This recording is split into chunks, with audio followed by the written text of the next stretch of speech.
Hey everyone, Technomentor here with a video for you guys. In today's video, I'm going to show you how to turn off your iPhone 8 in a few ways. So let's get started.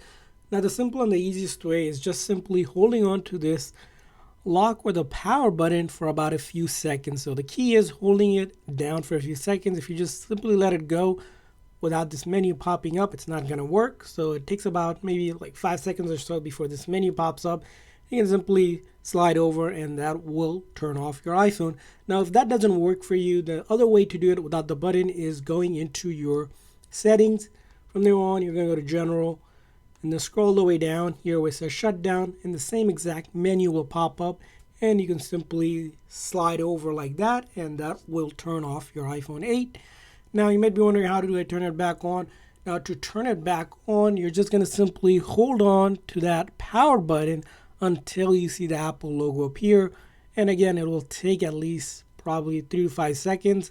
Now, if that didn't work for you and your phone is turned off, you can also connect it to a charger like you're charging your iPhone, and that will automatically turn the phone back on if it's powered off. And that's how you can also turn on your iPhone if it's turned off. So that's how you turn off and on your iPhone 8. I hope this video is helpful. If so, please consider the like and subscribe button for more tips and tricks for your iPhone and other iOS devices. We'll see you guys next time.